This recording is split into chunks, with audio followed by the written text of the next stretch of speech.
alright mate, keep your hair on. I'm gonna have this last one and I'll be on my way. Getting the ump because he called last orders half an hour ago. He's not supposed to be shutting for another 10 minutes. I won't be coming here again. Beware the moon.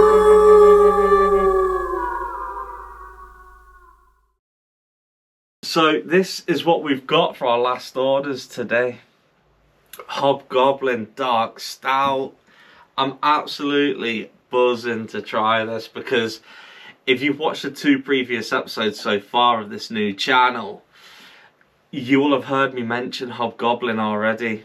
And if you're new here, basically, long story short is, Hobgoblin was the particular brand of drink that got me off the Carlsberg Foster's typical lager to dive into the world of ales and, you know, IPAs and different flavoured beers.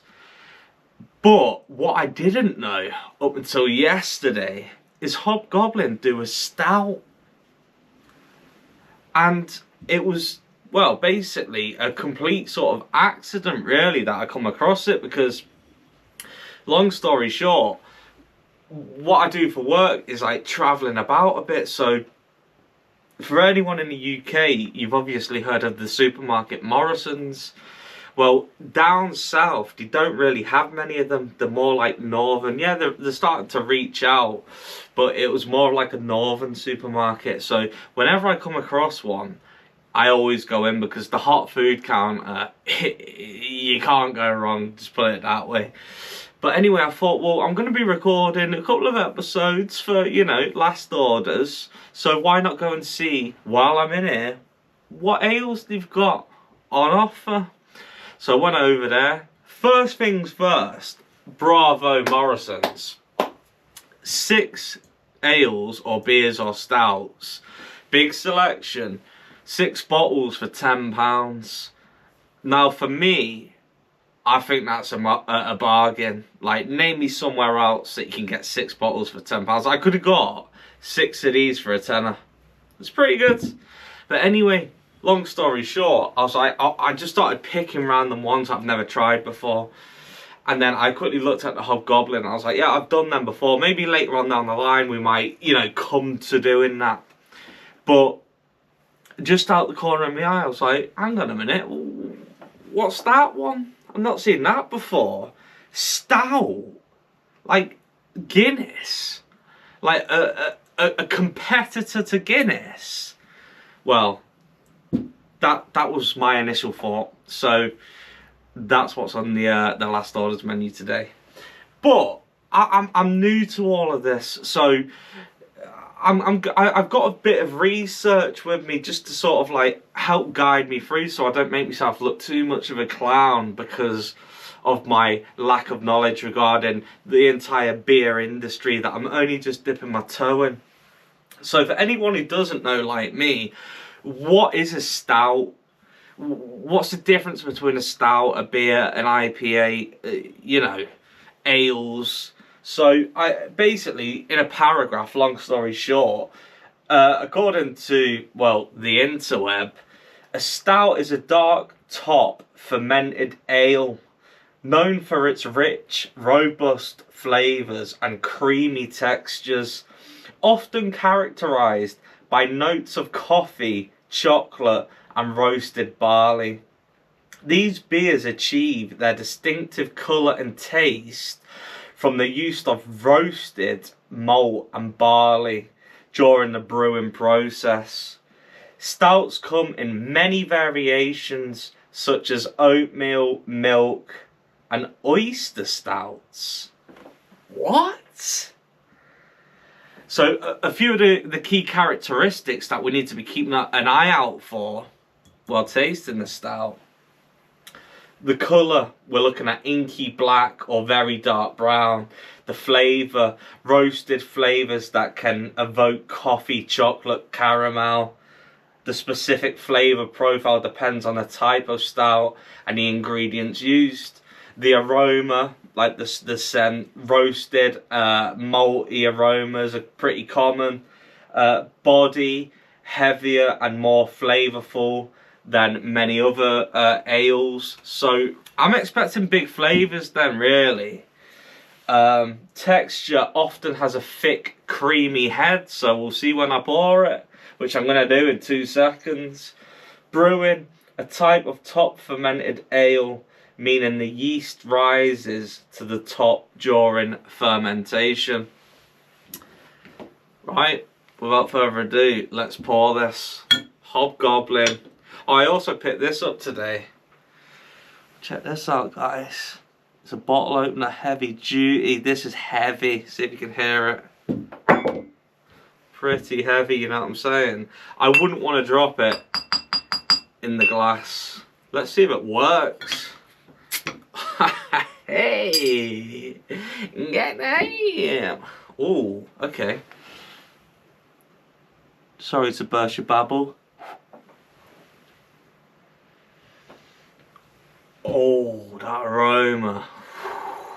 Instantly just getting, you know when you're a kid and you go like to family parties or whatever and held at like the pub or like a function room, and it's like the first time you're introduced to like old school English pubs and the beer's like woven into the carpet. That's what I'm smelling. And it smells nostalgic. Let's try and do this in one, shall we?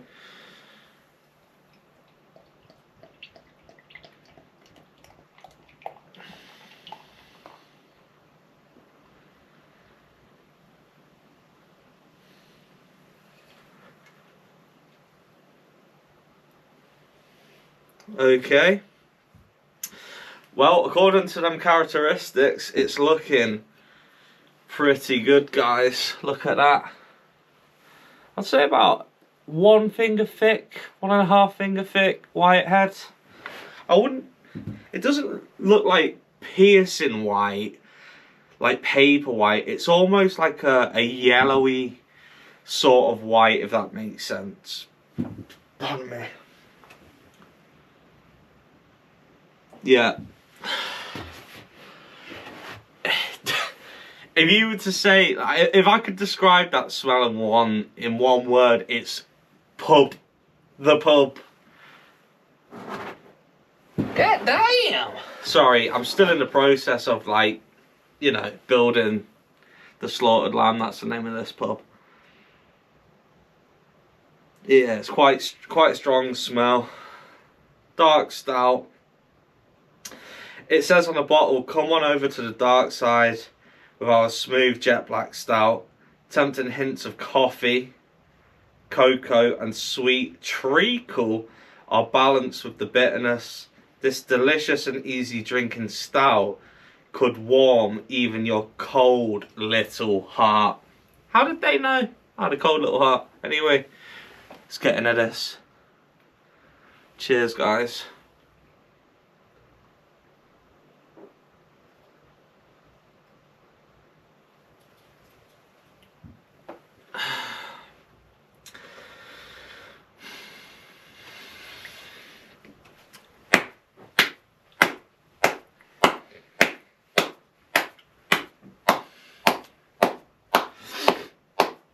Bravo. Hobgoblin. I knew you wasn't going to let me down. So anyone who's tried a Hobgoblin, they've got like a variety of different flavours, mainly like the ruby and the gold. They were like the first two that I drank for a long time.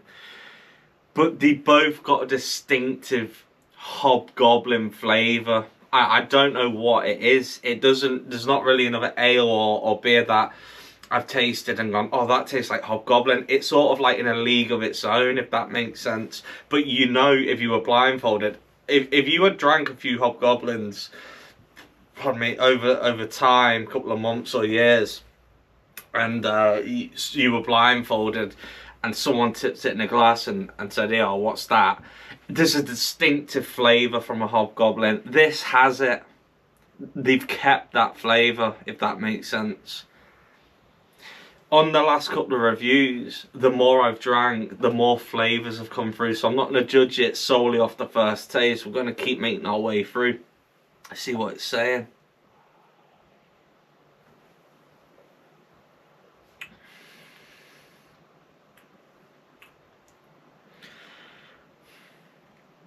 Do you know what we're gonna have to do? We're gonna have to get a Guinness and another one of these. We're gonna have to put them head to head because I need the Guinness here to compare it, if that makes sense. This is delicious. I can't think of a Guinness off the top of my head. I need them to be side by side. It's got actually quite good levels of carbonation as well. We tried the I don't know if this episode will be out before or after, but for anyone who doesn't know, I've got two brothers. We got another channel, Regular Bloom Adventures. They're on that channel with us, but they're gonna make brief appearances here and there on this channel. It's gonna be the Broski edition episodes, and we just tried Murphy's Stout. And it was decent, but one thing I'll say about it didn't really have much carbonation going on to my recollection. This seems to have a bit more, you know what I'm saying? We were saying that the Murphy's was a bit diluted, a bit lifeless. This has got life.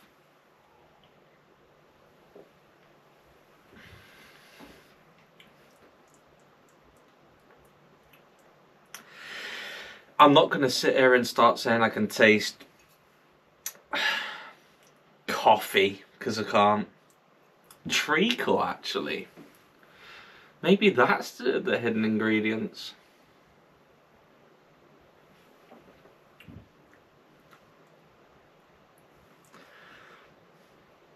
Maybe that's what that flavour is.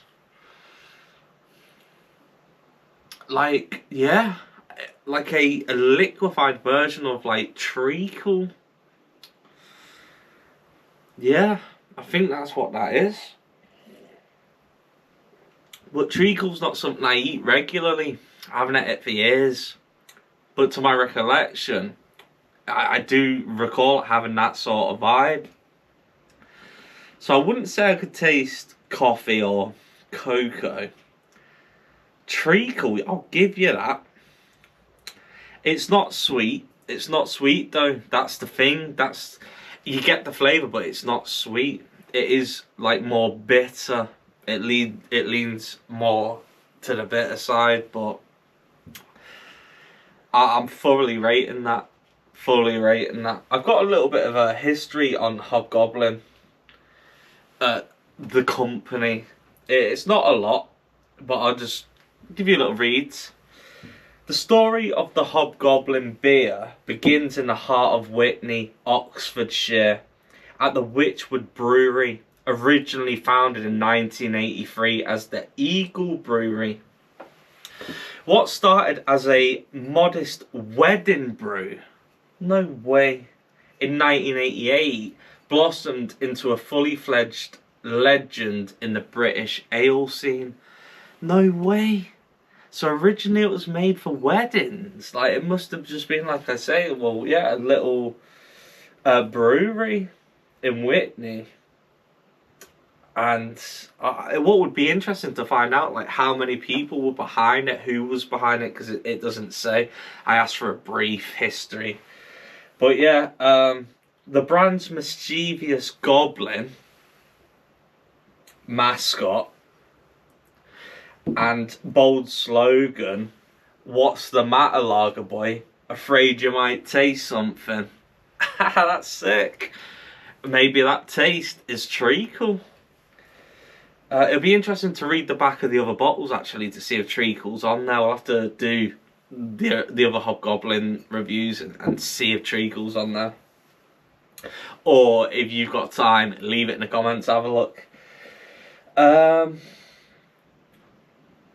So the slogan helped it carve a rebellious niche against standard lagers. By the 1990s and 2000s, Hobgoblin had become one of the UK's biggest premium bottled ales. As consumers' tastes shifted, The brand expanded its portfolio with variants like Hobgoblin Gold, Hobgoblin IPA, the latter earning World's Best IPA honours. So maybe in the 1990s and the 2000s is also when the dark stout might have come about then. Pardon me. Most recently, the brand underwent a full visual redesign in 2019 to appeal to a younger audience while retaining its core character. And in 2024 to 25, launched newer variants such as a Session IPA and a Hobgoblin Amber to keep the momentum going. So this might just be this year actually then. And that's why I haven't seen it. And it is like obviously the new sort of brand, which I like. I think they've done a good job, to be fair. It's a good idea. Let's get the next generation to click on in the same way I did all them years ago. Possibly 2019. It might have been. Okay. Meanwhile, the Witchwood Brewery... with Witchwood Brewery closing its doors in November 2023, production has been consolidated into the wider brewing group's facilities, yet Hobgoblin remains a prominent player in the UK premium ale market. And you know what? I'll give it that status. I will. I'll back it on that. It is premium. It steps itself up levels from other stuff that I've tasted. It's sort of like, even with the Newcastle Brown, I think, do you know what I think it is? I mean, it's going to be like a personal opinion, but maybe it's a case of something I'm learning right now. I'm just going to say it as I'm thinking it. Maybe me personally, I prefer more the bitter root of ales and stouts than I do, you know, compared to the sweeter route, which I found, don't get me wrong, I really like Newcastle Brown, but I'd say it's more sweet. And with that being said, with the bitter, it seems to be more like respectable, if that makes sense. That's the best way I can put it. But anyway, I've had you long enough. What am I going to rate this bit stout? Mate, I've got no reason to not give it a 9 out of 10. And the only reason I'm not giving it a 10 is because we're too early. Maybe we'll come back and review it once I've tried other stouts in the future. I need to see what else is on the shelves, but other than that, I'm going to give it a 9. I highly recommend, if you like stouts, you go and try this. But yeah, if you've enjoyed this video, please hit the like button, subscribe to the channel if you're new, and beware the moon. Beware the moon.